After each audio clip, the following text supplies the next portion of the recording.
नमस्कार मित्रों, सभी को सादर जय जिनेन, गुड इवनिंग, शुभ संध्या। ज्ञान कणिका यूट्यूब चैनल पर आप सभी का स्वागत है। इन दिनों में हम लोग लॉकडाउन के कारण अपने अपने घरों में ही निवास कर रहे हैं और अब हमको करीब 1.25 महीना के लगभग हो चुका है, तो काफी कुछ आदत सी हो गई है। सबने अपनी अपनी दिनचर्या उस हिसाब से सेट कर ली है और अब लगभग हमको लगने लगा है कि अभी कुछ समय तक और ऐसी गतिविधि रहेगी। वैसे हमारे समाज के लोग इंदौर, जयपुर, कोटा, बंबई, सवाई माधोपुर इत्यादि जगहों पर रहते हैं, तो इन शहरों में भी ऐसा लगता नहीं कि ये ग्रीन जोन है और इसमें बहुत जल्दी खुल जाएगा। तो ऐसा लगता है 1-2 हफ्ते और बढ़ने की संभावना है। यहाँ मुख्य बात यह है कि कल मेरे एक परम दोस्त, एक अच्छे दोस्त श्री ताराचंद जी डेकवा वाले जयपुर की एक पोस्ट मिली और उसके बाद उनका एक फोन आया। हमारी चर्चा हुई उनकी पोस्ट पर। वो ये कहना चाहते थे कि इन दिनों में जो सगाई संबंध हो गए पर लॉकडाउन की वजह से विवाह में परिणित नहीं हुए, तो उनको किस प्रकार से होना चाहिए, क्या वो सादगीपूर्ण हो, समाज कुछ कहेगा तो नहीं, ऐसी कोई चर्चा चली थी। अन्य ग्रुप में भी वो पोस्ट गई। मैंने उनसे कहा था कि यह समय अभी उपयुक्त नहीं है इस प्रकार की चर्चा का, पर जब गहराई से विचार किया तो मैं समझता हूं ये समय चर्चा का तो नहीं है, पर तैयारी करने का है। निश्चित रूप से ये समय ऐसा है हमारे पास अब 15 दिन 20 दिन, जिसमें हम सब विचार करें कि लॉकडाउन खुलने के बाद किस प्रकार से हमारा व्यक्तिगत, पारिवारिक, सामाजिक, धार्मिक जीवन होगा, किस प्रकार से ये गतिविधियां हम अब करें। तो एक बात तो निश्चित हो गई है कि इस लंबे विश्वव्यापी महामारी ने, जो अभी कितने साल चलेगी, कितने महीने चलेगी कह नहीं सकते, हम सबको आर्थिक रूप से, शारीरिक रूप से तोड़कर रख दिया है। निश्चित रूप से विपरीत परिस्थितियां हैं और न केवल अपने परिवार में, शहर में, गांव में, प्रदेश में, देश में और विश्व में। हम भी एक सामाजिक प्राणी हैं, तो हमें यह बहुत ध्यान रखना पड़ेगा कि हम देश काल परिस्थिति के अनुसार चलें।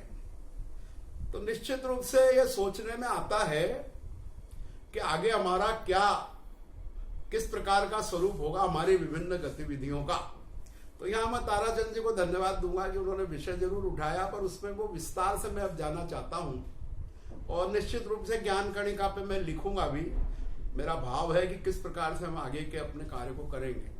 पर यहां मैं ये आह्वान करना चाहता हूं, हम सभी हमारे मित्रों से, सभी समाज के लोगों से भी कह सकते हैं, अन्य समाज के, क्योंकि फेसबुक इत्यादि पर काफी मित्र हैं मेरे। तो निश्चित रूप से एक कहते हैं ना, बीसी और एसी एक शब्द चलता है, बिफोर क्रिस्ट, आफ्टर क्रिस्ट। जो सन वगैरह हम जानते हैं, कुछ बच्चे समझते होंगे बीसी, तो ये बीसी एसी इस पर भी लागू होता है। बिफोर कोरोना और आफ्टर कोरोना, ये है एसी और बीसी। तो आफ्टर कोरोना हम कैसे रहेंगे, तो इसमें मुख्य बात ये कहना चाहता हूं कि हम व्यक्तिगत रूप से भी हमको अपनी सारी क्रियाओं को, दिनचर्याओं को, कार्यालय इत्यादि में, बिजनेस में बदलना पड़ेगी, परिवार में बदलना पड़ेगी, मित्रों के बीच बदलना पड़ेगी, सामाजिक कार्यक्रमों में बदलना पड़ेगी, और विभिन्न प्रकार के जो संस्कार हैं जन्म, मरण और परण से संबंधित, उन सब में हमको आमूलचूल परिवर्तन लाना होगा। और उसकी थीम होगी, ये सारे कार्यक्रम जो हम रीति रिवाज निभाएंगे वो सीमित संख्या, सीमित मात्रा में होंगे, ये इसकी थीम है। और दूसरी बात यह है कि ये सब मितव्ययता से होंगे, सादगी और मितव्ययता। तो निश्चित है ये 2 मोटो हम बनाएं। मैं समाज के जो पदाधिकारी हैं, कार्यकारिणी में हैं, जो भी प्रबुद्ध जन हैं, उनसे भी निवेदन करता हूं कि इस विषय में सोचिए, विचार करिए, गाइडलाइन बनाइए, योजना बनाइए। ये भी एक अभी इन दिनों करने का काम है।